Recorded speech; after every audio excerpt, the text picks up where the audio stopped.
Shri Siddhanta Saraswati Vijayate Gauriya Goshtipati Bande Guru Pada Dandam Bhakta Binda Samanitam Sri Chaitanya Prabhum Bande Nityananda Sahoditam Sri Nandanandanang Vande Radhika Charanodayam Gopijano Samayuktam Bindavanam Manoharam Vancha Kalpataruasya Kripa Sindhubhyavacha Patitanang Pavunebhyo Vaishnavebhyo Namo Namaha Mukhaṁ karoti vācālaṁ pangum laṁ haitagiriṁ Yat kipātamahang vande paramānandamādhavam Brindāvai tulsidev vai piyā vai kesavassaca Krishna bhakti pade devi sattvatvai namo namaha Narayana namaskritta naram chaiva narottamam Deving Saraswati Vyasam Tato Jayo Mudire Sankirtane Krishna Kathopadesh Gauriya Patrasya Prakasane Ja Sadhanurakta Guru Bhakti Yukto Bhakti Pramodaksha Jagod Varana Deyam Sada Paribhavagnam Avishtadoham Tethas Padam Siva Virinchanutam Saranyam Vetatiham Panutopal Bhavadiputam Bande Mahapurushate Charana Ravindam Yat Pada Pallavanaka Chandamani Chataya Vispurjita Kamapi Gavavadu Svadarshi Purnanuragara Sasagara Saramurti Saradhikamai Kada Kipam Karas Sri Krishna Chaitanya Prabhu Nityananda Shri Advaita Gadadhara Sivasadi Gaura Bhakta Binda Sri Krishna Chaitanya Prabhu Nityananda Shri Advaita Gadadhara Sivasadi Gaura Bhakta Binda Hare Krishna Krishna Krishna Hare Hare Hare Ram Ram Ram Hare Ajanulambita bhujau kanaka bodhato Sankirtanai kapitaro kamala yatakshu Vishambaro dijabaro jugodharma palo Bande jagat priyakaro karuna bhataro Hare Krishna Krishna Krishna Krishna Hare Hare Hare Ram Ram Ram Hare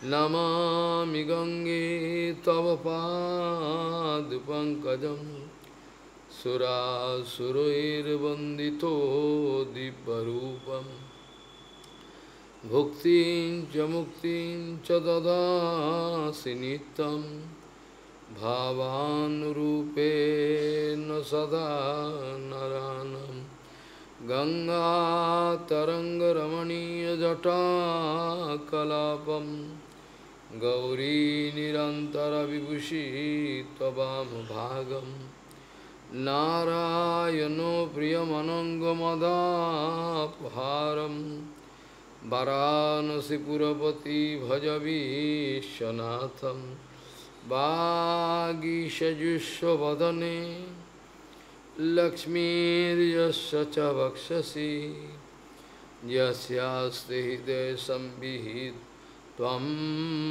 Nishingamaham Bhaji Hare Krishna Krishna Krishna Hare Hare Hare Ram Hare Ram Ram Ram Hare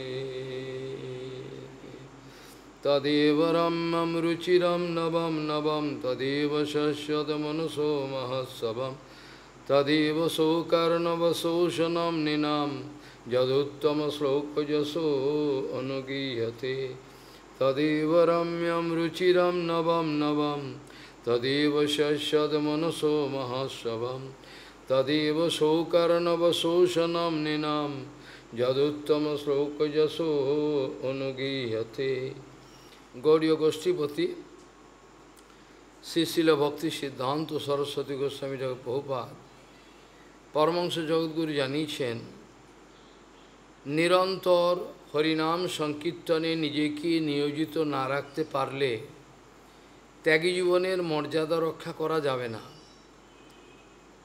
গৌড়ীয় গোষ্ঠীপতি শ্রী শ্রীল ভক্তি সিদ্ধান্ত সরস্বতী গোস্বামী জগৎ প্রভুপাদ পরমহংস জগৎগুরু জানিয়েছেন ভজন জীবনে নিরন্তর হরিনাম সংকীর্তন ভগবানের নাম কীর্তনে যদি নিজেকে সংযুক্ত রাখা না যায় সেক্ষেত্রে ত্যাগী জীবনের মর্যাদা তো থাকবেই না, ভজন জীবনের কোনো মর্যাদাই থাকবে না। শ্রীমন মহাপ্রভু শিবাসঙ্গনে যে সংকীর্তন যজ্ঞাগ্নি প্রজ্বলিত করেছিলেন সেই সংকীর্তন যজ্ঞাগ্নির প্রত্যেকটা মঠেতে প্রত্যেক গৌড়িয়া মঠের প্রত্যেকটা শাখা মঠে যদি সেই সংকীর্তন যজ্ঞাগ্নির আগুনকে প্রজ্বলিত রাখতে আমরা না পারি তাহলে আমাদের বিভিন্ন রকমের মনোমালিন্য, দোষ দর্শন, ছিদ্রান্বেষণ, অপরকে শাসন করার প্রবৃত্তি, রাজনীতি, বিভিন্ন রকমের অনর্থ এসে আমাদের চিত্তদর্পণকে আবৃত করে দেবে। যে চিত্তদর্পণ মার্জনের শিক্ষার জন্যই মহাপ্রভু আমাদের গুণ্ডিচা মার্জন শিক্ষা দিয়েছেন, সেটা কার্যকরী ভূমিকায় যাবে না। আমরা অনেকে মনে করি আমরা মঠ মন্দিরে রয়েছি, গুরু বৈষ্ণবের সঙ্গে রয়েছি, অতএব আমাদের হয়ে গেল সব কিছু। কিন্তু ভজন জীবনের সম্পূর্ণ সাকসেস নির্ভর করে কে কত পরিমাণে সংকীর্তন যজ্ঞাগ্নির সঙ্গে নিজেকে সংলগ্ন রাখতে পেরেছেন, কে কত পরিমাণে বাহাদুরি দেখালেন বেশি করে সেবা। এটা সেবা হলে তো কোনো অসুবিধা হয় না, কিন্তু যখন কর্ম হয়ে যায় তখন গণ্ডগোল হয়ে যায়। যখন আমি অপরের কোনো সেবাকে গুরুত্ব দিতে চাইছি না, অপরে কি সেবা করলো আমার দেখবার দরকার নেই, আমি কি সেবা করলাম সেটি বড় কথা। অপরের জন্য কোনো সহানুভূতি হলো না, ভেতরে কোনো ক্ষমা করার প্রবৃত্তি হলো না, সেই ক্ষেত্রে কখনোই সেই মঠেতে বা সেই সংস্থাতে কোনোদিনই আনন্দময় পরিবেশ বজায় রাখা যাবে না।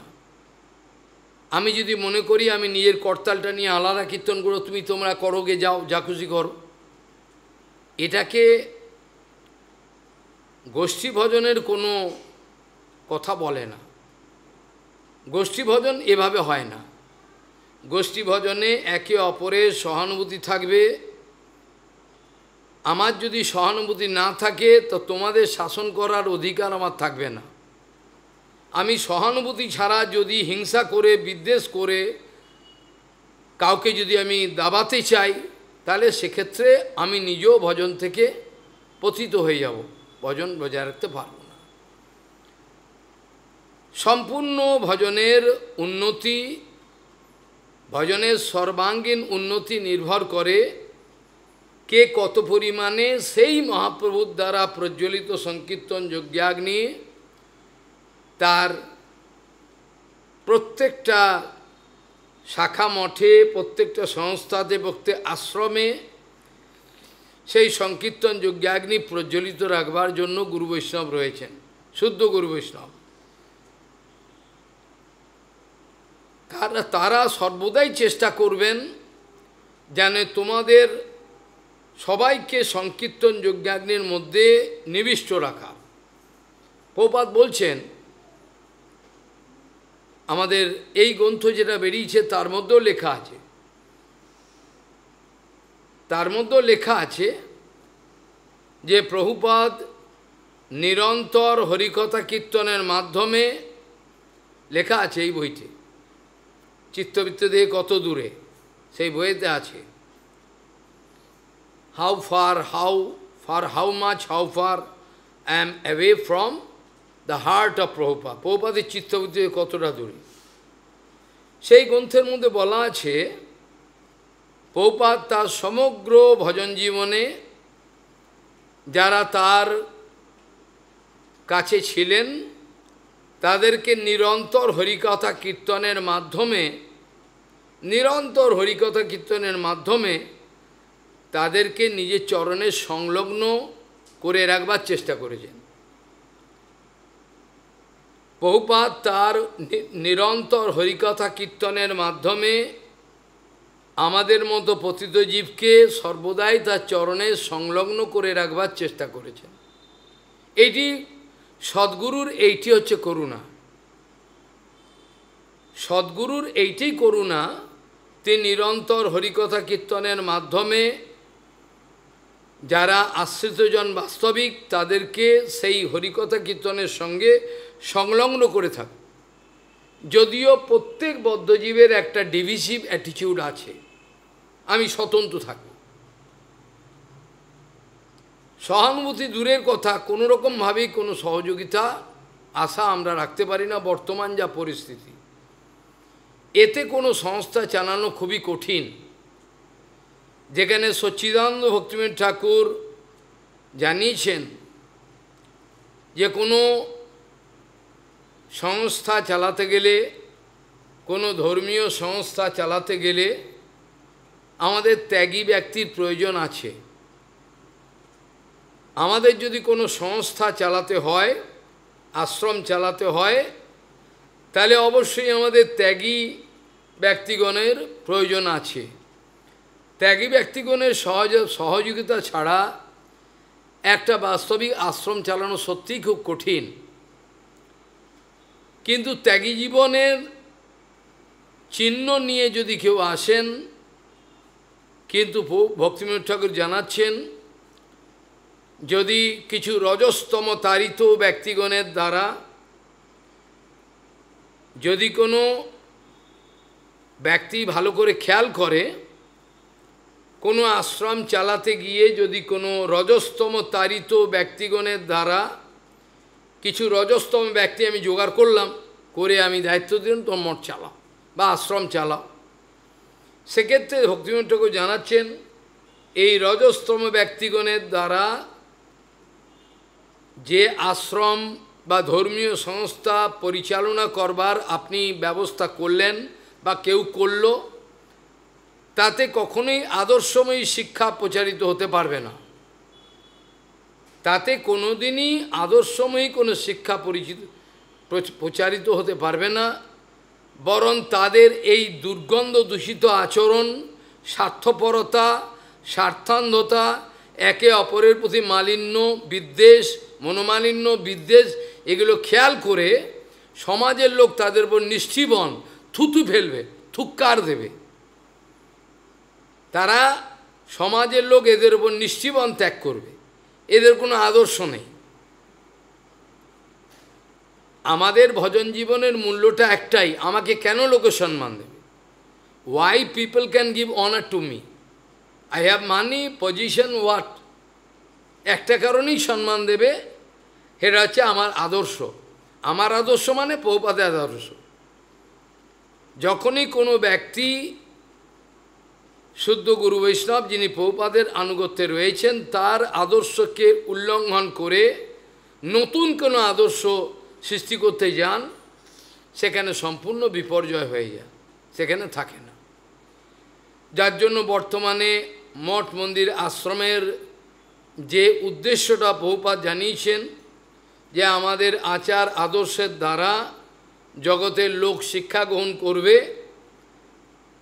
এমনকি গৌড়ীয় মঠে যিনি বারান্দা ঝাঁট দেবেন, গৌড়ীয় মঠে যিনি বাসন পরিষ্কার করবেন, গৌড়ীয় মঠে যিনি চরণামৃত দেবেন, তাদের প্রত্যেককেই জানতে হবে কিন্তু তারা প্রত্যেকেই প্রচারক, কিন্তু তারা প্রত্যেকেই প্রচারক। আমার চরিত্র, আমার কথাবার্তা, আমার সমস্ত আচরণ, এগুলো বাইরের যারা আসবে তারা কিন্তু শিখবে। তারা ঘুরতে এলো এখানে, মন্দিরটাকে পরিক্রমা করে দণ্ডবোধ করতে এলো, এসে সঙ্গে সঙ্গে সেই মঠে দুই ব্রহ্মচারীর মধ্যে যে আচরণ দেখলো, দেখে তারা ঘৃণা করে চলে গেল। বোঝা গেল? তারা কিন্তু ঢুকলো পরিক্রমা করে একটু দণ্ডবোধ করবে, কিন্তু ঢুকে এই দুই ব্রহ্মচারীর যে লড়াই, বিদ্বেষ, এটা দেখে সে বললে এরা ব্রহ্মচারী, এরা সাধু, এরা কি সাধু? এইভাবে ঘৃণা করে চলে যাবে। সেই জন্য বহুপাদ বলতেন গৌড়ীয় মঠের যারাই থাকবে প্রত্যেকেই তারা কিন্তু প্রচারক। যিনি খোল বাজাবেন, যিনি কীর্তন করবেন, তাদেরও সেবার গুরুত্ব আমাকে দিতে হবে। কারণ চৈতন্য চৈতন্যতে বলা আছে, কীর্তনের পরিশ্রম জানে গোরা রায়। ইনি কীর্তন করেন, ইনি কি করেন? ইনি কি করেন? ইনি তো কিছু করেন না, ইনি তো খালি বই লেখেন, ইনি কি করেন? এই ধরনের ভাবনাটা হলো অত্যন্ত নিচু ভাবনা। এই ধরনের যে চেতনাটা, বাণী সেবাটাকে তুচ্ছ জ্ঞান করা, এটা কি? এটা কিছু না, খালি শারীরিক পরিশ্রমটাই পরিশ্রম। আর শারীরিক পরিশ্রম করতেই হবে, আমাকেও তো করতে হয়। আমি করি না? হেঁটে হেঁটে চলে যাই, সমস্ত কিছু করি, সব আমি করি, সেটা কোনো কথা না। কিন্তু প্রশ্ন হলো, প্রবাদ বলছেন যে এখানে যারা পরমহংস বেশ গ্রহণ করেন তারাও কিন্তু প্রচারক। যেমন মিলিটারিতে কিছু কিছু ভাগ আছে, মিলিটারিতে কিছু ভাগ আছে, ওদেরকে রিজার্ভে রেখে দেন, রিজার্ভ পুলিশ, রিজার্ভ ফোর্স, ওটা দরকার মতো ওদেরকে ছাড়েন। সেরকম প্রভুপাদ বলছেন গৌড়ীয় মঠের সন্ন্যাসী লালকাবো যারা আছেন তারা তো আদর্শের দ্বারা প্রচার করবেনই, প্রচার করতেই হয় তাদের। কিন্তু যারা গৌড়ীয় মঠে সাদাবেশ গ্রহণ করেছেন তারাও কিন্তু বাইরের দৃষ্টিতে কিন্তু প্রচারক নয়, তারা কিন্তু প্রচারক, তারা রয়েছেন রিজার্ভ।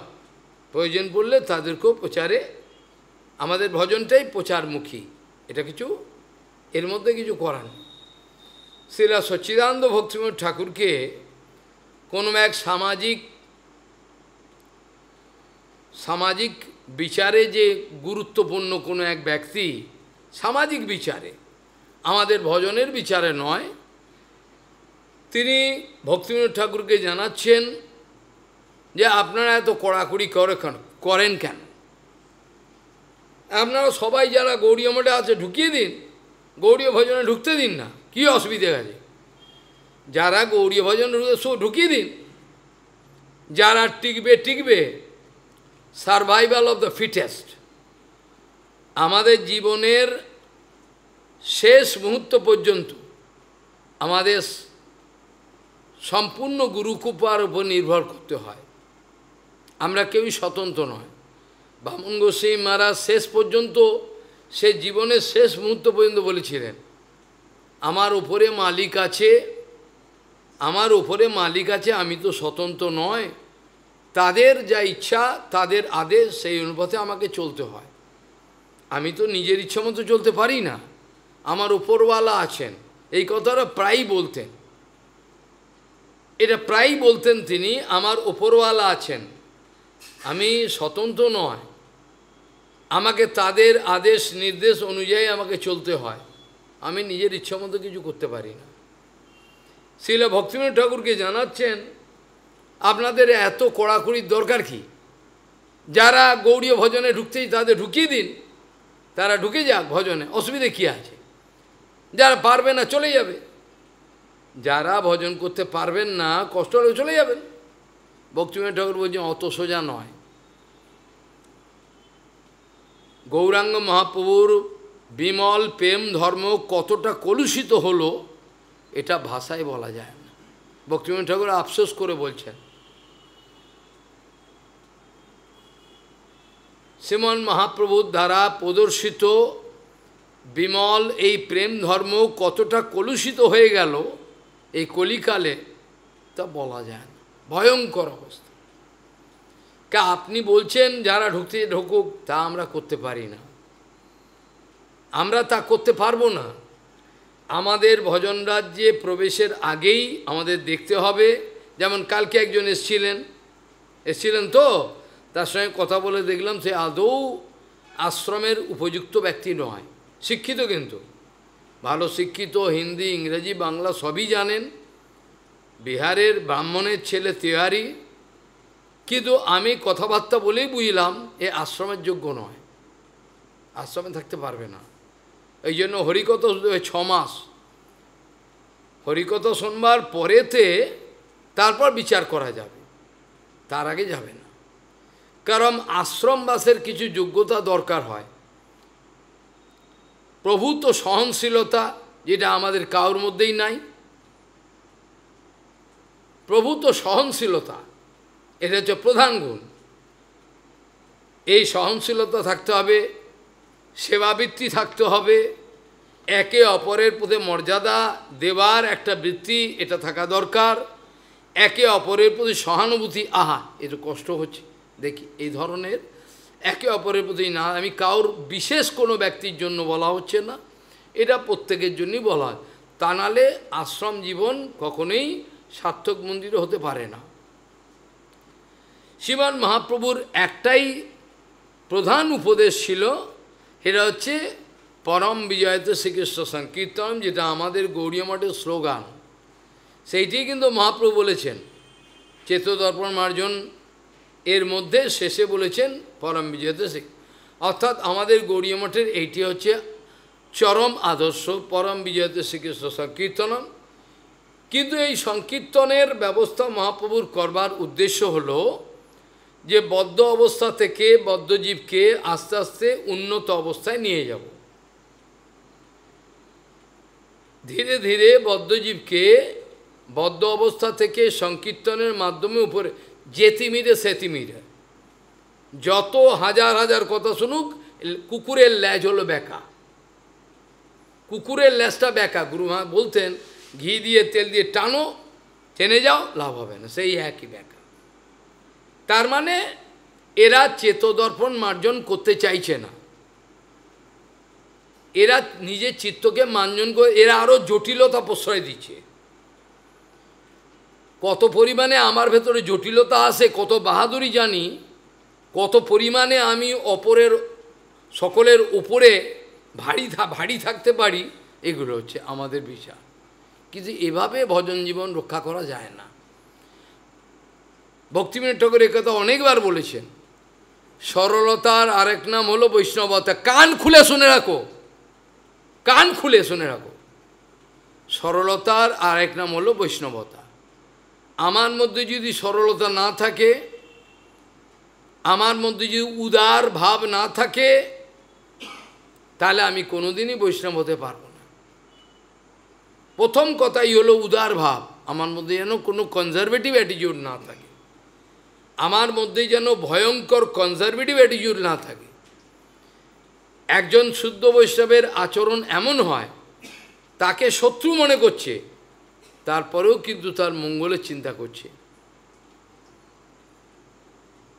তাকে শত্রু মনে করছে, তারপরেও কিন্তু তার মঙ্গল চিন্তা করছে। কি করে তার মঙ্গল হবে, এইটা হলো বৈষ্ণবের বিচার।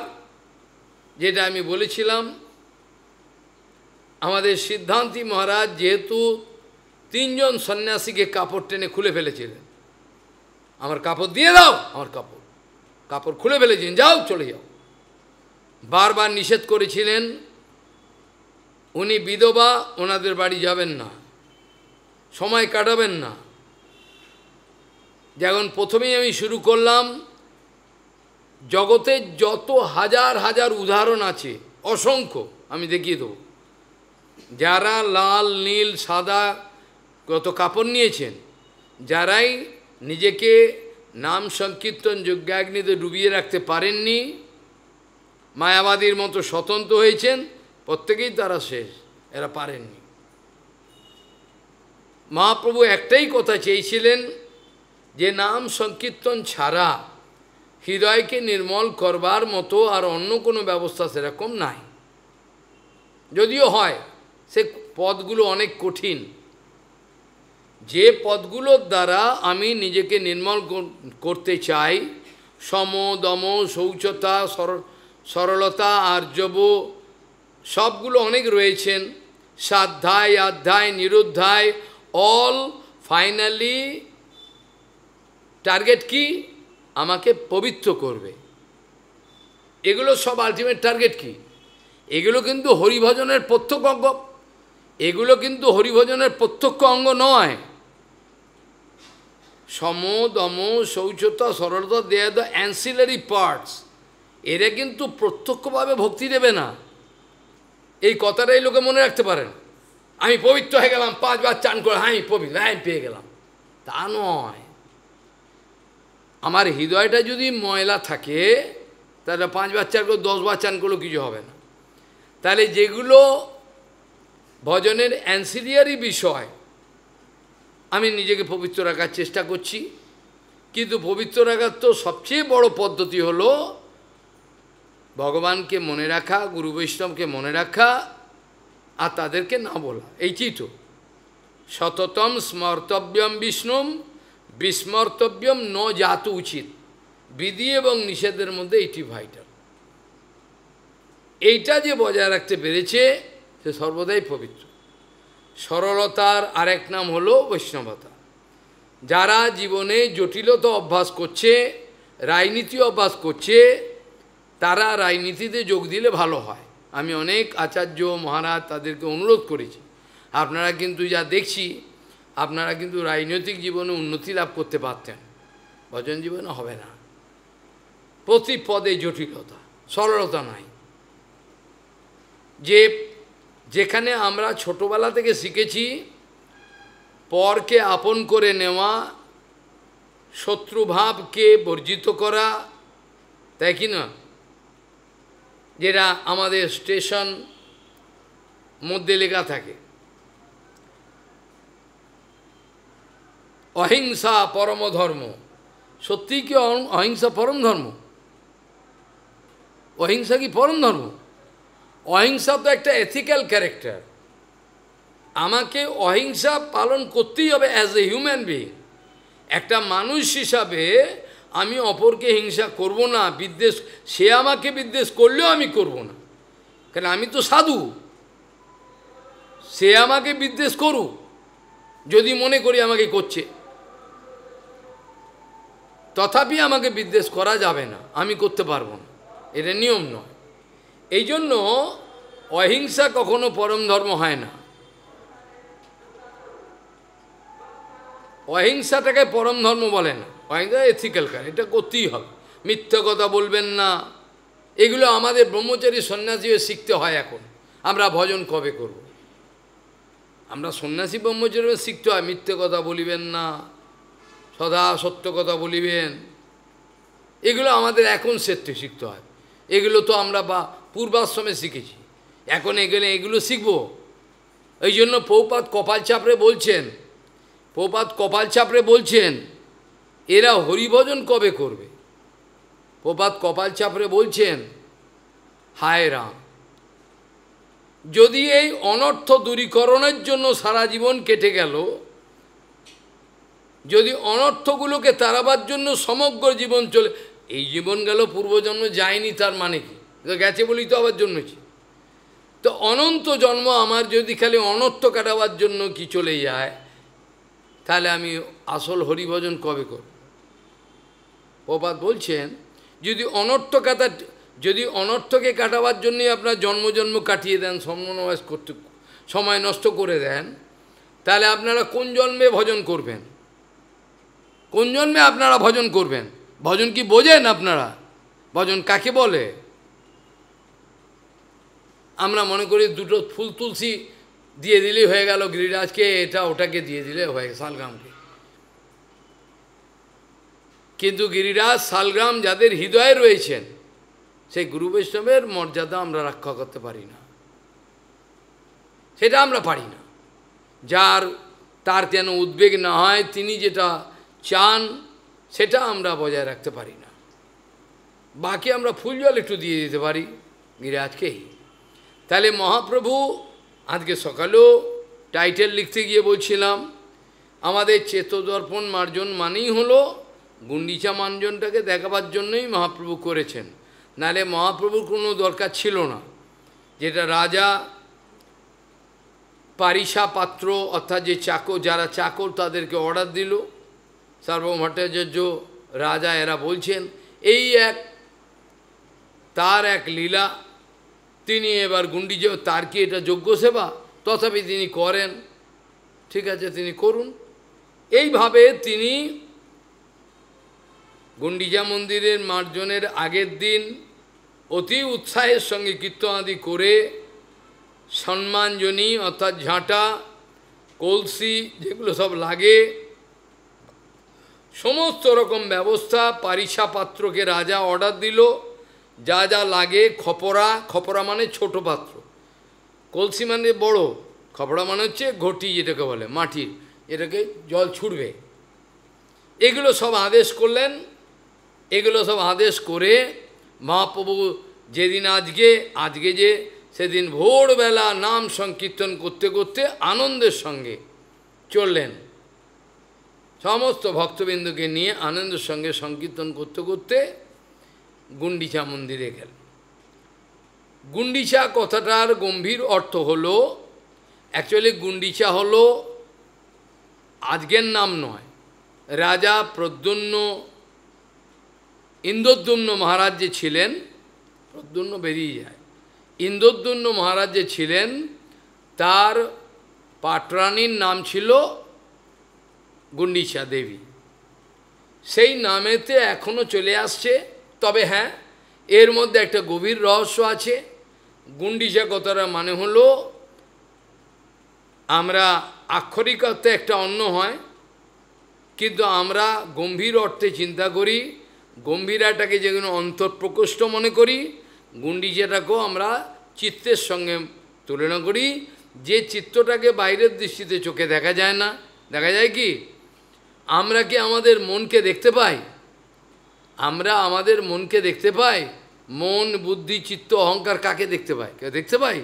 কিন্তু তারা যে আছে, মন, বুদ্ধি, চিত্ত, অহংকার এরা যে আছে, এর অস্তিত্ব কার্যের দ্বারা তার বুঝতে পারি। এই যে ব্যবহারটা করছে এর দ্বারা বুঝতে পারি এই অবস্থায় রয়েছে। বোঝা গেল? যে ব্যবহারটা করছে, আচার আচরণ ব্যবহার যেগুলো করছে, কোনো মমতা স্নেহ কিছু নাই, এরকম ধরনের যেগুলো, তার দ্বারা ওই চিত্তবৃত্তি কী আছে তাটা অনুভব করা যায়, কিন্তু মনকে দেখা যায় না। মনকে ভক্তিবিনোদ ঠাকুর বলছেন চিদাভাস, মনকে চিদাভাস বলেছেন, চিদ নয়। যেমন আমাদের আত্মাটা চিন্ময়, কিন্তু মনকে ভক্তিবিনোদ ঠাকুর বলছে এটা চিদাভাস, এটা চিন্ময় নয়, এটা আভাস, চিদাভাস বলেছেন। সেখানে বলছেন গুন্ডিচা কথাটার মণ্ডলে এই অন্তঃকরণ, এই মানেটাই ভালো, যেটাকে পরিষ্কার করতে হবে। যেটা পরিষ্কার করার উদ্দেশ্য নিয়েই মহাপ্রভু সমস্ত ভক্তবৃন্দকে নিয়ে সেখানে পৌঁছেছিলেন, এবং অতি আনন্দের সঙ্গে সমস্ত ভক্ত, আমরা যে আনন্দটা অনুভব করেছিলাম, শিল ভক্তিবল্লভ তীর্থ গোস্বামী মহারাজ, সন্ত এদের যে মহাপুরুষগণের সঙ্গ দেখে বোঝা গেছিল।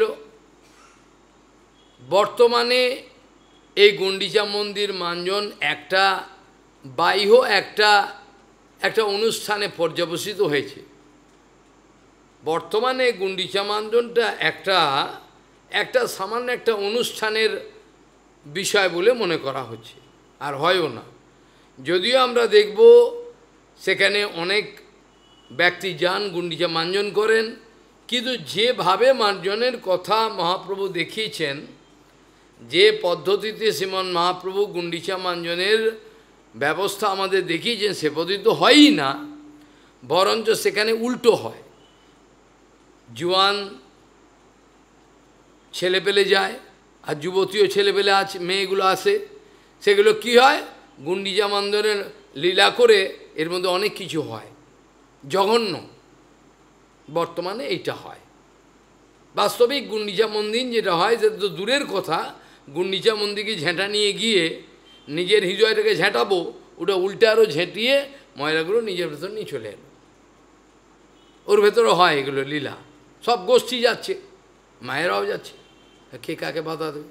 মহাপ্রভুর সময় আমরা লিস্টে পাইনি, মহাপ্রভুর সময় লিস্টে ছিল না। যাই হোক, এখন এইভাবে মহাপ্রভু সাক্ষাৎ পরাৎপর অখিলেশ্বর নিজেই জগন্নাথ হয়েও, নিজেই জগন্নাথ, কিন্তু জগন্নাথ হয়েও তিনি গুন্ডিচা মন্দির মাঞ্জনের এই অপূর্ব শচীনন্দন হিসাবে লীলা করলেন। প্রথমেই তিনি কি করলেন, সমস্ত ভক্তগণকে সেবা বন্টন করে দিলেন। তার মানে সেবা কখনো নিজের খামখেয়ালি হয় না। আমরা কখনো মনে করি কোনো ব্যক্তির কোনো যোগ্যতা আছে, অতএব উনি সেবা করছেন। কোনো ব্যক্তির যোগ্যতা থাকলেই সেবা হয় না। সেই যোগ্যতাটা যখন গুরু বৈষ্ণবের আনুগত্যে করে তখন সেটা সেবা হয়। তার আগে আশ্রয় হয়েছে কি না, তা নাহলে সেবা বলা যাবে না, কর্ম বলা যাবে, ভালো কর্ম করলো। তাহলে শ্রীমৎ মহাপ্রভু প্রথমে গিয়ে সেবকগণের মধ্যে সেবাকে বন্টন করে দিলেন, দিয়ে কার কি সেবা করতে হবে সব করলে, আর নিজেও একটা বিরাট ঝেঁটা নিলেন, নিয়ে এবার পরিষ্কার করতে গুন্ডিচা মন্দির মাঞ্জন করতে আরম্ভ করলেন। আশ্চর্য বিষয়, প্রত্যেক ভক্তকে বললেন যে তুমি যদি ভালো কাজ করো অপরকে শেখাবে এবং অত্যন্ত মনোযোগের সহিত করবে।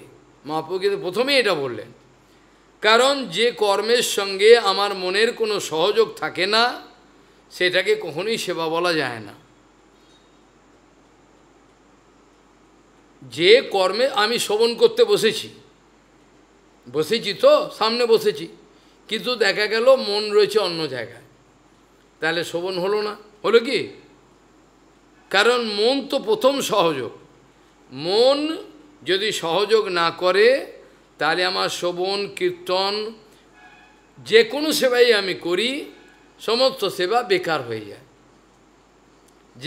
যে আমার সেবার মধ্যে মনের কোনো অংশগ্রহণ হয় নাই, মন সেখানে সহযোগ করে নাই, সেই সেবাকে কখনোই সেবা বলা যাবে না।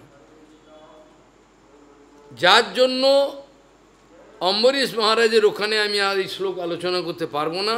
সবই মনকৃষ্ণ পদারবিন্দয়োর বাচাংসি বৈকুণ্ঠ গুণানুবর্ণনে করৌ তন্মন্দির মার্জনাদিষু শ্রুতিম চকারোচ্যুত সৎকথোদয়ে মুকুন্দ লিঙ্গালয় দর্শনে দিশৌ তদ্ভিত্ত গাত্র স্পর্শে অঙ্গ সঙ্গমম। এইভাবে প্রত্যেকটা বিষয়, শব্দ, স্পর্শ, রূপ, রস, গন্ধ, যতগুলো ইন্দ্রিয় আছে, কর্মেন্দ্রিয়, জ্ঞানেন্দ্রিয়, প্রত্যেকটাকে মনের টুগেদার উইথ মাইন্ড, মনের সঙ্গে মনের সহযোগে প্রত্যেক ইন্দ্রিয়কে যখন আমি ভগবানের সেবা লাগাবো তখনই সেটাকে সেবা বলা হবে। যতক্ষণ পর্যন্ত আমি আমার নিজের মনকে সহযোগ করতে পারবো না ততক্ষণ পর্যন্ত তাকে সেবা বলা যাবে না। তাহলে সেখানে মহাপ্রভু প্রথমে ভাগ করে দিলেন এবং বললেন প্রত্যেকের ঝেঁটিয়ে ঝাঁটা মারার পর যখন তোমরা জড়ো করবে ময়লা জড়ো করবে, তো মহাপ্রভু প্রথমেই বলছেন তোমাদের এই সেবা ভাগ করা হলো, তোমরা সব সেবা শুরু করবে এবং সেই সেবার পরেতে কত পরিমাণে তোমার ধুলিকণা, ঝিকুড়, টুকরো, মোটা দানা বালি বা পাথর থাকে, এই সমস্ত কিছু কার কত পরিমাণে জঞ্জাল জড়ো হলো, অর্থাৎ আপনার মন থেকে কতটা আপনি জঞ্জাল ঝাঁটিয়ে বাইরে বার করলেন। আমার মন থেকে কতটা জঞ্জালকে ঝাঁটিয়ে আমি বার করলাম, এইটা মহাপ্রভু মিন করতে চাইছেন। বলছেন প্রত্যেকের ঝেঁটানো বোঝা আমি দেখব, ঝেঁটিয়ে কে কতটা বোঝা করেছে আমি দেখব।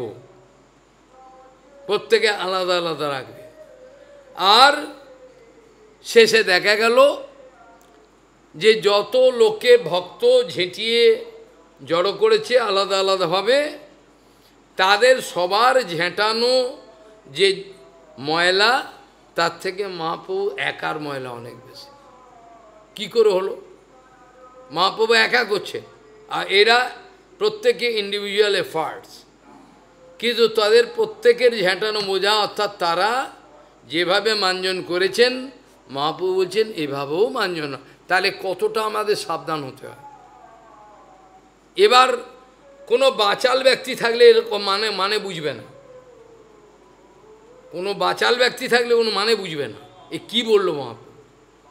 তার মানে কতটা পরিমাণে আমাকে সাবধান হতে হয় যে হরিকথা কীর্তনের মাধ্যমে আমি ধরতক্তা পেরেকটাকে দিয়ে আমি বলে ঠুকে দিলাম, এরকম নয়।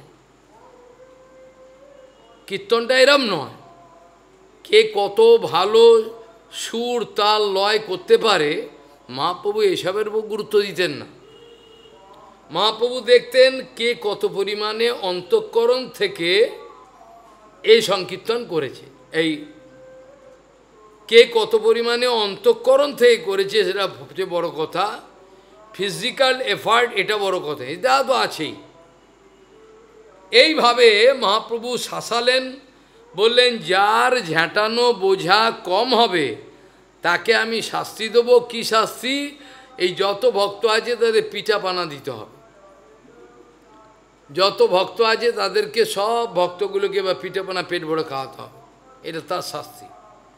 এইভাবে মহাপ্রভু অনেক ঘন্টা, এবং শুধু তাই নয়, এর মধ্যে গুরুত্বপূর্ণ বিষয় হলো মহাপ্রভুর উপস্থিতিতে একটা বিশাল গুরুত্বপূর্ণ জিনিস আমরা জানলাম। আমরা ভূতের প্যাচাল পারি, কিন্তু মহাপ্রভু সেখানে থাকার সময় আমাদেরকে দেখালেন প্রত্যেকটা কথা ইঙ্গিত হচ্ছে। কেউ কিন্তু জড়জগতের কোনো শব্দ উচ্চারণ করছেন না। কৃষ্ণ কৃষ্ণ করি কয়ে ঘটের প্রার্থন, কেউ কিন্তু অন্য কথা বলছেন, হরে কৃষ্ণ এইভাবে ইঙ্গিতে তিনি সব সময় নাম সংকীর্তন চলছে, সংকীর্তন। আর মাঝে মাঝে বিরাট হরিধ্বনি হচ্ছে, আর সংকীর্তন তো চলছে। মহাপ্রভু মুখ বন্ধ করে মায়াবাদীর মতো করেন নাই। মহাপ্রভু ঝাঁট দিচ্ছেন, সব কিছু করছেন, কিন্তু নাম সংকীর্তন চলছে। স্বরূপ গোসাই কেউ বাদ নেই, প্রত্যেকেই করছেন, এবং মধ্যে মধ্যে বিরাট জোরে জোরে হরিধ্বনি হচ্ছে। এইভাবে হরিকীর্তন মুখর অবস্থায় পুরো গুন্ডিচা মন্দিরকে মার্জন করা হলো। মার্জন করার পরে মহাপ্রভু এবার আদেশ করলেন, এবার জল আনো। মহাপ্রভু আদেশ করলেন কি? জল আনো। জল আনো বলি যখন মহাপ্রভু আদেশ করলেন, তখন প্রচুর ভক্ত প্রত্যেকে যেমন লাইন দিয়ে ইন্দ্রদ্যুম্ন সরোবর পর্যন্ত সব চলল, লাইন পুরো। আর ওই ঘট ওখান থেকে আরেকটা লাইনে জল নিয়ে আসছে, আরেকটা লাইনে যাচ্ছে। তাহলে কত ঘট জল লাগে? কোথা থেকে এনেছিল? ইন্দ্রদ্যুম্ন সরোবর থেকে। আমরা একটা টিউবকলকে টিপতে পারি না, পারি কি? কে যারা নিয়ে এসছে ইন্দ্রদ্যুম্ন সরোবর থেকে মাথায় করে করে জল বয়ে বয়ে নিয়ে আসছে, সমস্ত নিয়ে এসে মহাপ্রভু হাতে দিচ্ছে। যখন মহাপ্রভু হাতে দিল, মহাপ্রভু প্রথমে শুরু করলেন পরিষ্কার, বিশেষ করে মন্দির এবং বেদি পরিষ্কার মহাপ্রভু নিজে করলেন। যেখানে জগন্নাথ মহাপ্রভু যেখানে বসবেন সেটাকে মহাপ্রভু নিজে হাতে করলেন, এবং জল দিয়ে এত সুন্দর, শুধু তাই নয়, আপনারা তো গেছেন পুরানো আমলের পাথরের, সেই খপরা ভরিয়া জল ঊর্ধ্বে চালাইল। কি লেখা আছে? খপরা ভরিয়া জল ঊর্ধ্বে চালাইল। এই জল ভরে দূরে ছুঁড়ে দিচ্ছে, প্রত্যেককে ওপরের সমস্ত ময়লা ঝুল সব পরিষ্কার হয়ে নিজে নেবে।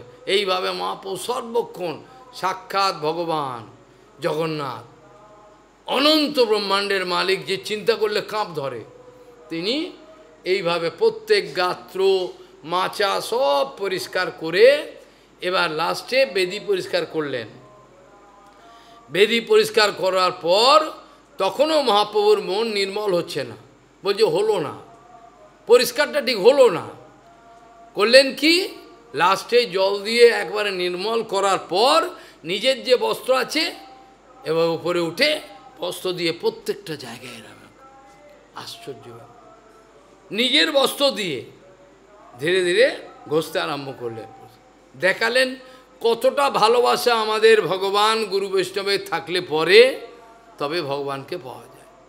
ভগবানকে কিন্তু অনায়াসে পাওয়া যায়, কিন্তু ভগবানকে পাওয়া সবচেয়ে কঠিন, কিন্তু অনায়াসে পাওয়া যায়।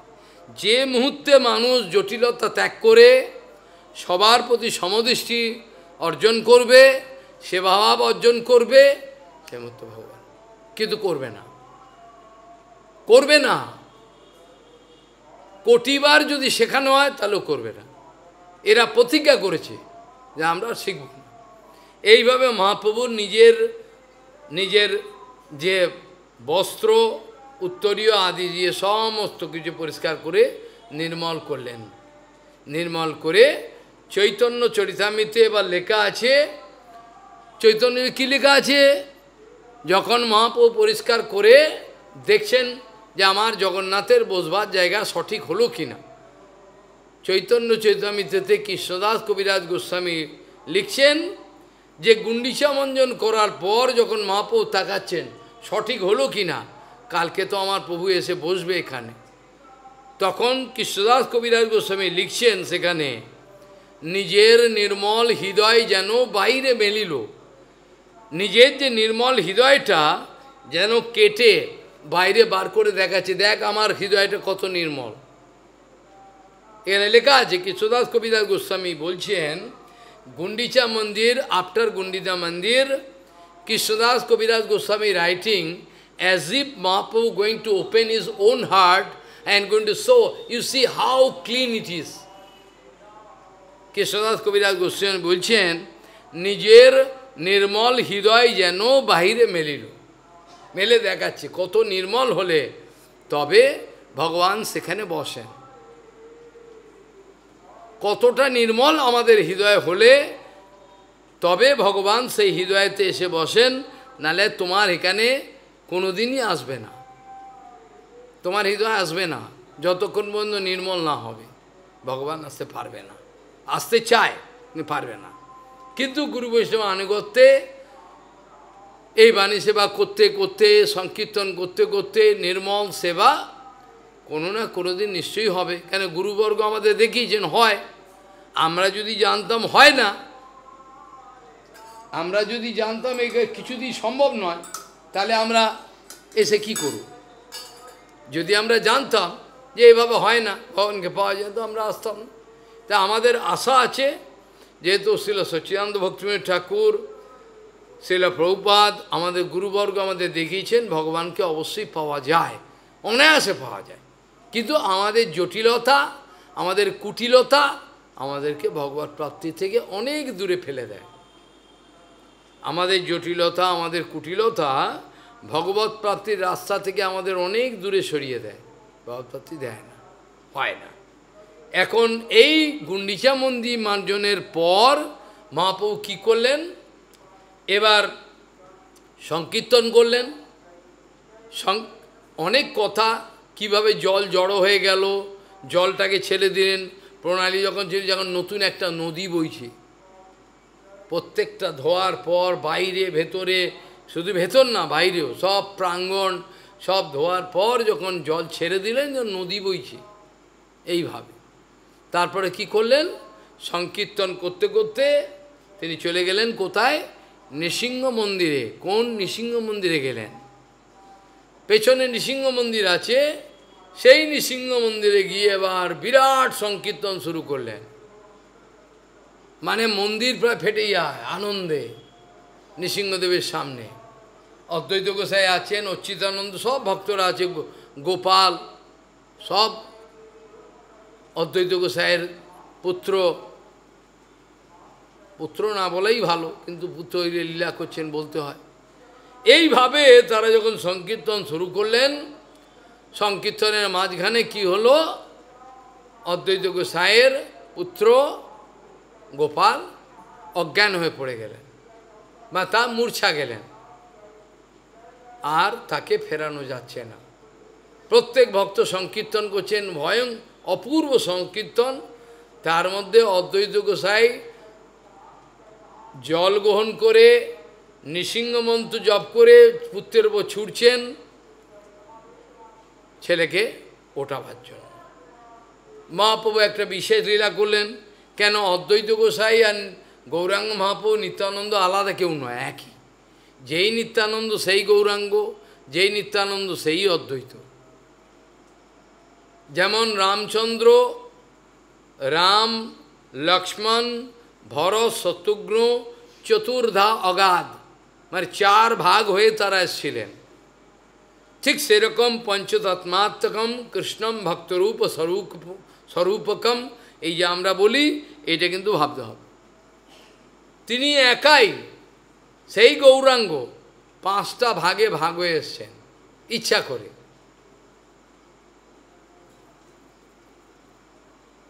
এইভাবে তিনি সংকীর্তন জগতে স্থাপন করবার জন্য, আচরণ সমস্ত কিছু দেখাবার জন্য আমাদের জগতে এসছেন।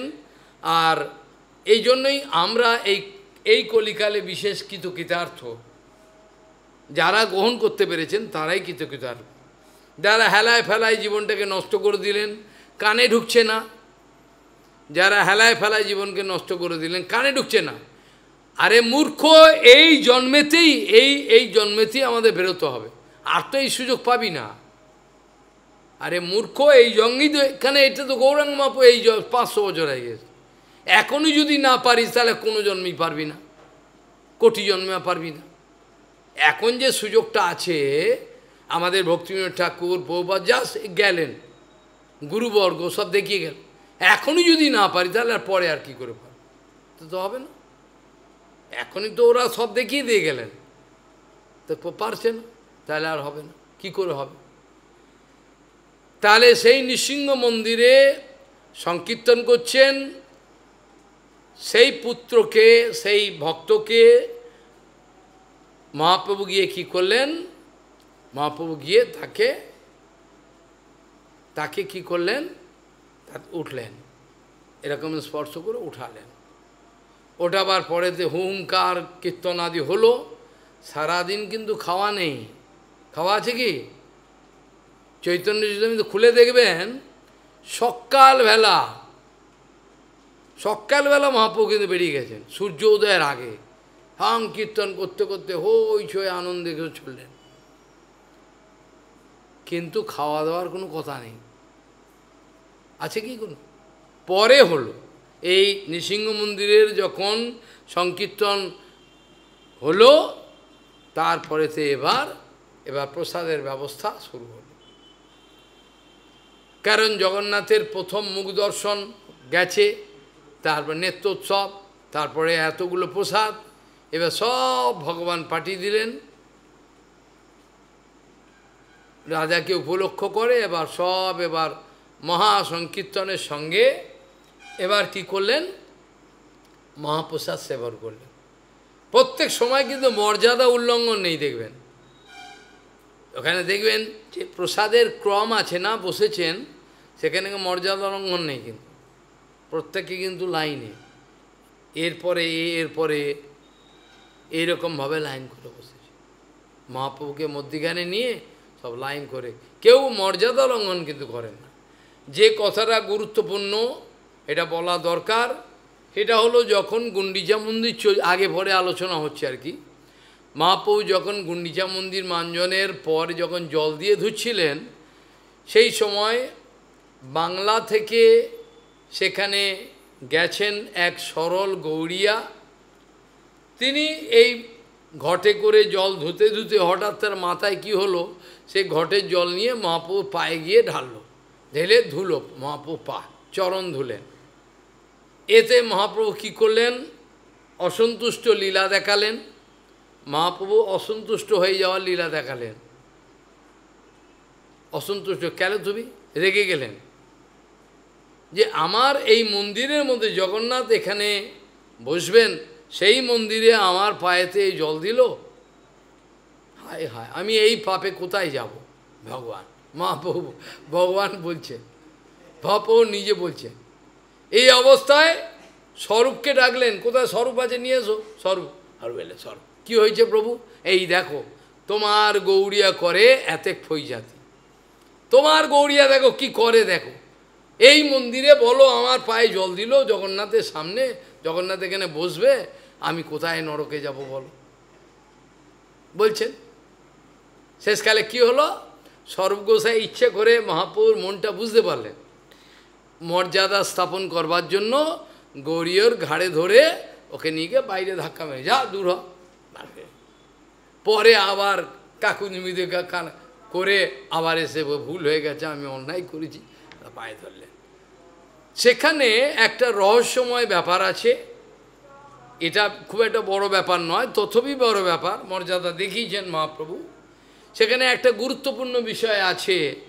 সেই গুরুত্বপূর্ণ বিষয়টা কি না, মহাপ্রভু এই একটা সামান্য লীলার মাধ্যমে আমাদের চোখে আঙুল দিয়ে দেখিয়ে দিলেন যে স্বরূপ গোস্বামীপাদ হচ্ছেন গৌড়ীয়গণের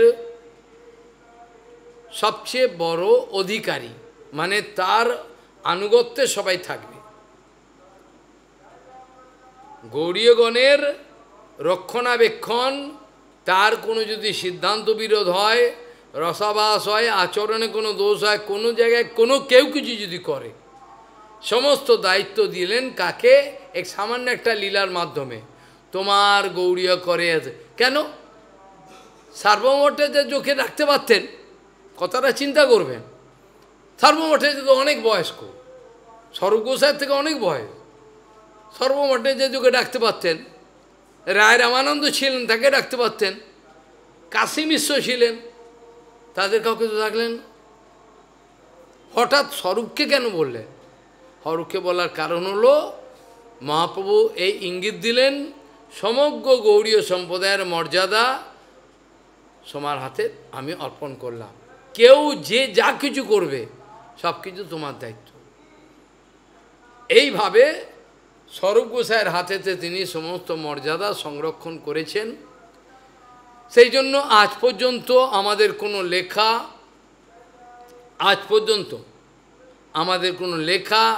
আমাদের কোনো হরিকথা, আমাদের যে কোনো ক্রিয়াকর্ম স্বরূপ গোসাইয়ের যদি অনুমোদন লাভ না করে, অর্থাৎ স্বরূপ গোসাইয়ের কষ্টিপাতরে যদি বিবেচিত না হয়, তাকে ভক্ত বলা যাবে না।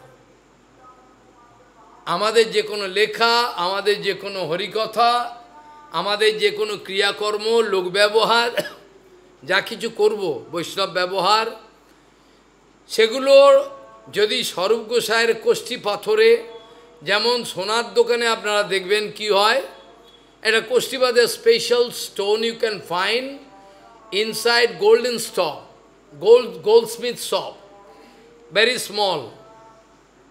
Anybody coming to see the quality of the gold, that the man going to rub it, and after that can clean. This is the standard.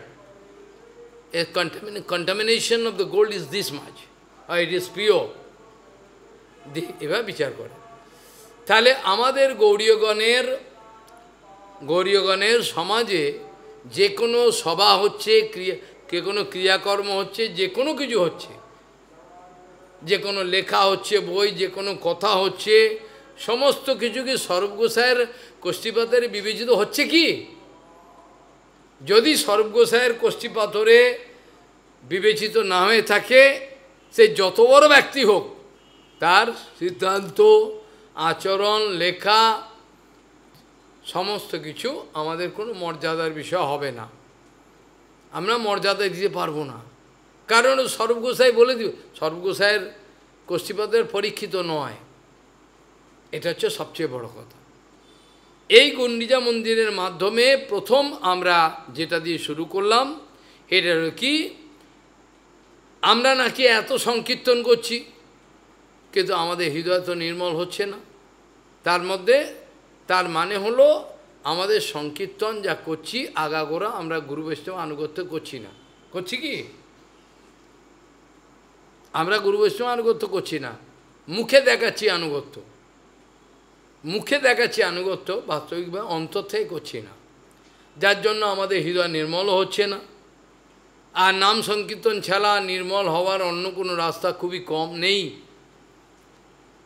নাম সংকীর্তন একমাত্র পদ্ধতি, যেটার মাধ্যমে মহাপ্রভু বলছেন শুধুই চেতদর্পণ মার্জন হবে না, চেতদর্পণ মার্জন তো হবেই, চেতদর্পণ মার্জন হওয়ার পর ভগবৎ প্রাপ্তি পর্যন্ত হয়ে যাবে, ভগবৎ প্রাপ্তি, ভগবৎ প্রাপ্তি হয়ে যাবে। নাম সংকীর্তন ভালো করে খেয়াল করতে হবে, যারা বদ্ধ অবস্থায় রয়েছেন তাদের পক্ষে নাম সংকীর্তন হলো কি ভজনের অঙ্গ। কান খুলে শুনতে হবে। আমার এগুলো পরীক্ষা করার ইচ্ছা হয় যে কে কীরকম কথা শুনছে, কিন্তু উপায় নেই, সময়ও নেই। একটা সিদ্ধান্ত জিজ্ঞাসা করলে বোঝা যায় কত বড় বৈষ্ণব হয়েছে। এই যে নাম সংকীর্তন, এরা বদ্ধজীবের, যখন নাম সংকীর্তন বদ্ধজীব করেন গুরু বৈষ্ণব আনুগত্যে, তখন সেটাকে বলা হয় ভজনের অঙ্গ, ভজনের অঙ্গ বলা হয়। অর্থাৎ এই নাম সংকীর্তনের মাধ্যমে আমাদের কৃষ্ণ প্রেম পর্যন্ত পৌঁছাতে হবে। এই নাম সংকীর্তন কিন্তু এখন আমাকে প্রেম দিচ্ছে না, আমার নাম সংকীর্তন বিশুদ্ধ হচ্ছে না, বোঝা গেল? আমার নাম সংকীর্তন অভ্যাস করতে হচ্ছে। তাহলে বদ্ধ অবস্থায় নাম সংকীর্তন যা হয় সেটাকে বলা হচ্ছে ভজন অঙ্গ। কিন্তু সিদ্ধ অবস্থায় যখন নাম সংকীর্তন হয় এটা কি বলা হয়? সাধ্য। সাধ্য মানে হচ্ছে সাধনের দ্বারা যেটাকে আমি প্রাপ্ত হব। কোনো কাণ্ডজ্ঞানই নেই, কোনো একটা এবিসি জ্ঞানই নেই, খাবো দাবো থাকবো, এইটা হচ্ছে আমাদের বিষয়।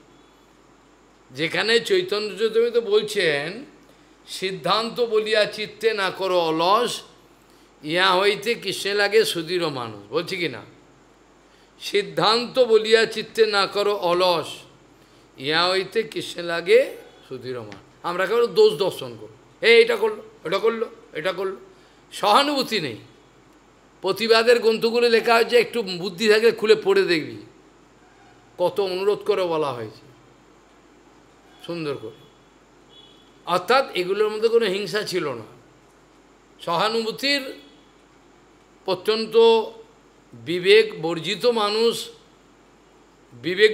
মানুষ এগুলো মানে বুঝতে পারে না। তাহলে সিদ্ধ অবস্থার নাম সংকীর্তন হলো তার সাধ্য। অর্থাৎ সেই যখন নাম সংকীর্তন করছেন, অর্থাৎ ভক্তিবিনোদ ঠাকুর, শ্রীল গৌরকিশোর দাস বাবাজি মহারাজ, বংশীদাস বাবাজি মহারাজ, ভক্তিপ্রমোদ পুরী, এরা যখন নাম করছেন হরে কৃষ্ণ, এর দ্বারা তারা ভগবানের সাক্ষাৎকার পাচ্ছেন, বোঝা গেল? এরা যখন নাম সংকীর্তন, ওই জন্য আমি নাম সংকীর্তনের সময় বাজারের কথা বলতে নিষেধ করি, ডুবে গিয়ে করতে হবে। নাম সংকীর্তন করতে করতে অনুভব করতে হবে ভগবান কীর্তনের মাধ্যমে আবির্ভাব হয়েছে, এটা অনুভব করতে হবে, এটা না অনুভব করলে হবে না। চৈতন্য মহাপ্রভু কীর্তনের দ্বারা অভিভূত হন, বশীভূত হন। তা আমাদের সংকীর্তন এমন হওয়া দরকার যেখানে গৌরাঙ্গ নিজে আবির্ভাব হবেন সংকীর্তনের মাঝখানে। হয়েছিল না? মহাপ্রভু চলে যাওয়ার পরে কিন্তু শিবাসাঙ্গানে, রাঘব পণ্ডিতের এখানে সব জায়গায় সচিমায়ের রন্ধনে প্রকট হয়েছিলেন। এতটাই ট্রিমেন্ডাস ভালোবাসা। আরে মানুষ মানুষকেই ভালোবাসে না, ভগবানকে আর কি ভালোবাসে? এরা এটাই শিখলো না, এরা এটাই শিখলো না, মানুষ মানুষকে ভালোবাসে এটাই শিখলো না। এর ভগবানকে কি আর ভালোবাসবে? কি আর ভালোবাসবে? সবাইকে ভালোবাসতে না পারলে তো ভগবানকে ভালোবাসা যায় না। সকলের মধ্যে ভগবানকে দর্শন করতে হয়, স্নেহ চাই প্রত্যেকের প্রতি। একটা কুকুরকে তার মালিক মারলে পরে কামড়ায় না, কিন্তু কামড়ায় কুকুরটা, কিন্তু কুকুরটাকে মারছে মালিক, ও কাঁ কাঁ কি চিৎকার করছে, কিন্তু কান্না করছে, মারছে না, কামড়াচ্ছে না, কেন যেন আমাকে স্নেহ করে। কিন্তু বাইরের একটা লোক ওকে মারুক, কুকুরটাকে সঙ্গে সঙ্গে কামড়ে দেবে, কারণ তো স্নেহ নেই। মালিকের তো স্নেহ আছে, রুটি দিচ্ছে, খাওয়া দিচ্ছে, বিছনা, কত আদর করছে, ওই জন্য স্নেহ না থাকলে পরে কাউকে পরিচালনা করা যায় না। আমার কথা কেউ শুনবে না। আমার যদি অন্তঃকরণে স্নেহ না থাকে, সবার জন্য সমদৃষ্টি না থাকে, তাহলে আমার কথা কেউই শুনবে না। কোথাকার কে এলাম, হরিদাস আমার কথা কে শুনবে? এইটা প্রথম দরকার। তাহলে কি হবে, নাম সংকীর্তনের যে উদ্দেশ্য, এটা পরে গিয়ে প্রথমেই ঠিক হচ্ছে না, আর পরে কি করে হবে, এটা হয় না। এই জন্য সিদ্ধ ব্যক্তির নাম সংকীর্তনের দ্বারা তার ভগবানের সঙ্গে সাক্ষাৎকার হয়। সিদ্ধ ব্যক্তি যখন নাম সংকীর্তন করেন, সেই নাম সংকীর্তনের দ্বারা তার ভগবানের সঙ্গে দেখা হয়। নাম করছেন না, ভগবানকে দেখতে পাচ্ছেন, জগন্নাথকে পরিষ্কার দেখতে পাচ্ছেন। নাম সংকীর্তনের মাধ্যমে জগন্নাথকে পরিষ্কার দেখছেন। এইরকম অবস্থাটা হয়। কাজেই আমার জোর জবস্তি যদি 1 লাখ নাম করি, আর আমার সেই যোগ্যতা হলো না, 1 লক্ষ নাম করতেই হবে, এটা অবশ্যই। কিন্তু তার মানে এই নয় 1 লক্ষের নাম নিয়ে আমি নাম অপরাধে লিপ্ত হয়ে পড়লাম, সেটা করলে হবে না। 1 লক্ষ নাম প্রত্যেককেই করার কথা বলা আছে, কিন্তু 1 লক্ষ নাম মানে এই নয় 1 লক্ষের নামের বাহানা নিয়ে আমি অপরাধ করতে আরম্ভ করলাম, তাহলে এটা নাম অপরাধে জড়িয়ে যাব। তাহলে গৌরাঙ্গ মহাপ্রভুর নাম সংকীর্তন আমি কোনোদিনই যোগদান করতে পারবো না, কোনোদিনই হবে না। ঠিক এই কারণে স্বরূপ গোসাইকে সমস্ত গৌড়ীয় সম্প্রদায়ের ওভারঅল ইনচার্জ করলেন, তাই কি না? আমরা পরবর্তীকালে দেখব স্বরূপ গোসাইয়ের যে বিচারগুলো, এমনকি মহাপ্রভুর কাছে কোনো কিছু যদি কেউ আনতেন, লেখা বা নাটক, কোনো কিছু, কোনো কবিতা, মহাপ্রভু নিয়ম করে দিয়েছিলেন আগে স্বরূপ গোসাই পরীক্ষা করবেন, পরীক্ষা করে যদি দেখেন ঠিক আছে তবে মহাপ্রভুর কাছে পাঠ করাবে, নাহলে করবে না। এটা মহাপ্রভু পরবর্তীকালে নিয়ম করে দিয়েছিলেন। এরকম অনেক ঘটনা আছে, আছে কি না? এই যে বরানগরের যে আমরা কি বলি ওকে, পাটবাড়ির যে, পাটবাড়ি তো বলবো ঠিক আছে, এটাকে পাঠ কে করেছিল? ভাগবত দাস। তিনি পাঠ করেছিলেন। আশ্চর্য কথাগুলো শুনুন ভালো করে, এগুলো কোনোদিন শোনেননি। মহাপ্রভু যখন গেছিলেন তখন তাকে পা ধোয়ানো, আরতি করা, এগুলো কিছু করেননি। তিনি ভাগবত পাঠ করে তাকে আরতি করেছিলেন।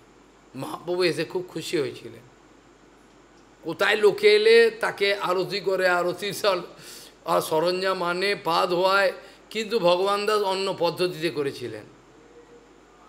তিনি করেছিলেন অনর্গল ভাগবত কথা পাঠ করে যাচ্ছেন। মহাপ্রভু এত আনন্দ হয়েছিলেন কল্পনা করা যায় না তাকে। আর সেই ভগবান দাস ওখানে, হ্যাঁ ভাগবত আচার্য, সরি, ভগবান দাস তো হচ্ছে কালনায় ভগবান। তিনি নীলাচলে অবস্থান করেছিলেন মহাপ্রভুর সঙ্গে। সেখানে তার এক দুঃসম্পর্কের ভাই বারাণসী থেকে বেদান্ত পাঠ করে এসছে। আসার পরে গোপাল এখন উদার, ভগবান আতাজু উদার, তিনি স্বরূপ গোসাই আদি সবাইকে বলছেন, এসো আমরা সব ভাইয়ের মুখে বেদান্ত শুনি। ভাই আমার বেদান্ত পড়ে এসছে, এসো তোমরা এখন শুনি। স্বরূপ গোসাই রেগে বলছেন, মায়াবাদী শুনিতে উপজিল রঙ্গ, তোমার রঙ্গ উপস্থিত, তুমি সরল উদার। কোথায় সে মায়াবাদী? সে শিখে এসে বলে কি বলে দেখো না, এইরকমভাবে। আর এক প্রাকৃত কবি এলেন, তিনি এসে মহাপ্রভুকে কবিতা নামে লিখেছেন অনেক কিছু মহাপ্রভুর নামে, কিন্তু কিছুতেই তাকে মহাপ্রভুর সামনে যেতে দেননি স্বরূপ গোসাই। পরে যখন একটা সভা ডাকা হলো, ঠিক আছে সভাতে দেখি কিরম বলে, তখন সভাতে যখন ব্যাখ্যা করতে আরম্ভ করলো কি লিখেছে জগন্নাথ সম্বন্ধে, প্রথম শ্লোকেতেই স্বরূপ গোসাই রেগে রেগে একেবারে আগুন। আরে আরে মূর্খ, তুই করিলি সর্বনাশ, নিজে সর্বনাশ করলি। সে তো পণ্ডিত একেবারে কেঁচো, ভয়েতে একেবারে হাত পা ভেতর ঢুকে যায়। পণ্ডিত কিন্তু ভয় লেগে গেছে তার, প্রথমেই বকতে আরম্ভ করলে, তুমি মূর্খ, হ্যাঁ প্রথমেই তুই জগন্নাথ, দুই জগন্নাথ ভাগ করলি, জগন্নাথ একই বলতে পারতিস, এই জগন্নাথ একই, তুই দুই তো জগন্নাথ ভাগ করলি, ওখানে এক জগন্নাথ পরব্রহ্ম, এখানে এক করলি, এটা তো একই। উনি এইখানে নীলাচলে রয়েছেন জগন্নাথ হিসাবে, ইনি আমাদের সম্মুখে সচল ব্রহ্ম, অচল ব্রহ্ম, তোর হিসাবে ভুল হয়ে গেল, প্রথমেই ভুল হয়ে গেল, পুরো বন্ধ করে। তারপরে স্বরূপ গোসাই দেখলেন ও একবার লজ্জায় মাথা নিচু করে তো মরে যাওয়ার মতো অবস্থা। স্বরূপ গোসাই দয়া হলো, দয়া হলে কি বললেন, শোনো, চৈতন্যের ভক্তগণের নিত্যকর সঙ্গ, তবে তো জানিবা সিদ্ধান্ত তরঙ্গ। চৈতন্যের ভক্তগণের নিত্য সঙ্গ করো, নিরন্তর সঙ্গ করলে বুঝতে পারবে কোথায় ভুল হচ্ছে, কোথায় হচ্ছে না। খালি ঘুরিয়ে লুকিয়ে থাকলে গর্তের ভেতরে ইঁদুরের মতো কিছুই হবে না, কিছু হবে, সামনে আসতে হবে। কোনো আচরণই বুঝতে পারবে না, কথাবার্তা আচরণ কিছুই, সিদ্ধান্ত কিছুই বোঝে না। ওই জন্য স্বরূপ গোসাই তাকে বলেছিলেন যে গৌরাঙ্গের ভক্তগণের নিত্যকর সঙ্গ। গৌরাঙ্গের ভক্তগণের যারা নিত্য সঙ্গ করেন তারাই একমাত্র সিদ্ধান্ত তরঙ্গ জানেন, সিদ্ধান্তের পার পান, বাকি কারোর পক্ষে সম্ভব হয় না, কেউই জানতে পারবেন না, তার পক্ষে কোনোদিন সম্ভব না। মহাপ্রভু আজকে এই গুন্ডিচান মার্জনের পর যে আনন্দ উৎসব করেছিলেন সেগুলো চিরকাল আমাদের ভক্ত সমাজে লেখা থাকবে। কিন্তু ভক্তের আনুগত্যে পাঠ করলে বোঝা যায়, নিজে বইটা নিয়ে পাঠ করলে কি বোঝা যায়, বইটা নিয়ে করে কি পাঠ করে দুম করে বন্ধ হয়ে গেল, পাঠ হয়ে গেল। গুরু বৈষ্ণবের সামনে যাদের হৃদয়ে সে আনন্দটা আছে, আনন্দটা না পেলে কি করে হবে, কেউ থাকতে পারবে? এই যে ছেলেগুলো এসছে ছোট ছোট, এরা মা বাবাকে ছেড়ে, স্নেহ ছেড়ে দিয়ে এসছে, আমার অন্তঃকরণে যদি এদের জন্য স্নেহ না থাকে, এরা চালাক, এরা দেখবে মা বাবার থেকে কোটি গুণ স্নেহ আছে কি না আমার মধ্যে, তা তো থাকবে না। থাকবে কি? যখন দেখবে প্রচণ্ড স্নেহ, পিতামাতার আর কী স্নেহ ছিল, তখন তো তাদেরকে আটকাতে পারবো, তখন তাদেরকে ভগবানের কাছে নিয়ে, তার আগে তো পারবো না। ওই জন্য কত সন্তর্পণে চতুর, যে জন কৃষ্ণ ভজে সে হয় বড় চতুর। কিভাবে লোক ব্যবহারটা করব, কখন কোন কথা কখন কিভাবে বলবো, কাউর মনে যেন আঘাত না লাগে, অথচ আমার সাপও মরে লাঠিও না ভাঙে, এই বিচারগুলো তো সবার হয় না। আর হয় না বলেই তো আজকে খুনোখুনি, মারামারি, কাটাকাটি চারিদিকে চলছে না। এই কারণেই তো হচ্ছে, যেটা বললাম আগে প্রথমে শুরুতে, যেহেতু আমরা নাম সংকীর্তন যজ্ঞাগ্নি প্রজ্বলিত রাখতে অসমর্থ, এখানে আমি আপ্রাণ চেষ্টা করে যাচ্ছি, এখানে আমি অনর্গল চেষ্টা করে যাচ্ছি, যাতে কোনো সংকীর্তন যেন বন্ধ না। আমি যখন থাকি না, কোনো কারণে যদি বাইরে যায়, তখনও সংকীর্তন এখানে চলে। এবং যদি কাউর চোখ থাকে তারা বুঝতে পারবে, প্রত্যেকটা ক্ষেত্রে বৃন্দাবন থেকে থাকবার পর যখন 14-15 বছর আগে আমি লিখতে আরম্ভ করলাম, তখন কি করেছিলাম আপনার মনে আছে? শ্রীলা সচ্চিদানন্দ ভক্তিবিনোদ ঠাকুরের এখান থেকে ভক্তগণকে নিয়ে যারা সেবা করেন এদের মতো, এদেরকে জিজ্ঞাসা করুন, এও করেছে, এরা তখন আসেনি, ছিল না, অন্য ভক্ত ছিল। সেই ভক্তগণকে নিয়ে সেখানে আমি হরিকথা কীর্তন করতাম, ভক্তিবিনোদ ঠাকুরের আসনে হরিকথা কীর্তন ওরা আমাকে করতে দিত নিরন্তর। সেইখান থেকে সংকীর্তন ঠাকুরকে প্রার্থনা করে, 8টা পরিক্রমা করে, কাতর প্রার্থনা করে, আপনার এই সংকীর্তন যেখানে আপনি করেছেন নিরন্তর, দয়া করে এই সংকীর্তনের আগুনটা আমার এই ক্ষুদ্র এই কুটিরে আপনি নিয়ে যান, যাতে আমি লেখা শুরু করতে পারি। কানুপ্রিয় বাবা, যাকে অনেকে দেখেছেন, প্রাণ থেকে অধিক ভালোবাসতেন। আমি একবার অনুরোধ, এই যে ছবি দেখলেন না ভক্তিবিনোদ, একবার সব হয়ে যাওয়ার পর, তখন ওনার শরীর অত খারাপ ছিল না, আমি অনুরোধ করলাম, বাবা আপনি যদি দয়া করে একটু আশ্রমে একটু যান, তাহলে বৈষ্ণবের পদধূলিতে আমি পবিত্র হব, আমি সেবাটা শুরু করতে। আর নিশ্চয়ই আপনার ওখানে যাব না বলে চললেন, হাঁটতেও পারতেন। সেখানে গেলেন, গিয়ে ওই পাখা নেই কিছু নেই, ওখানে ঢুকলেন, ঢুকে কিছু একটা হাতে দিলাম, এটা নিলেন, আনন্দ করে তারপর গেলেন। আর তার আগে যখন আমি শুরু করি লেখা, তার আগে কি করেছিলাম, সংকীর্তন শুরু করার আগে এই ভক্তিবিনোদ ঠাকুরের ভক্তবৃন্দকে নিয়ে দেদার সংকীর্তন করতে করতে সকালবেলা 4:30 5টা আরতির পর সংকীর্তন করতে করতে কোথায় গেলাম, ওই আশ্রমে। অর্থাৎ সংকীর্তনের ধারাটাকে কেউ কিন্তু আমার মানেটা বুঝল না। ওরা বলে এটার মানেটা কী হলো, এটার মানেটা হলো সংকীর্তনের শক্তিটাকে ভক্তিবিনোদ ঠাকুরের কাছ থেকে আমি নিয়ে গিয়ে ওখানে প্রদীপটা জ্বালিয়ে দিলাম। এটা করার সময় তো তাই করেছি, এটা যখন উঠবে ওখানে তাই করেছি, একই আমার নিয়ম।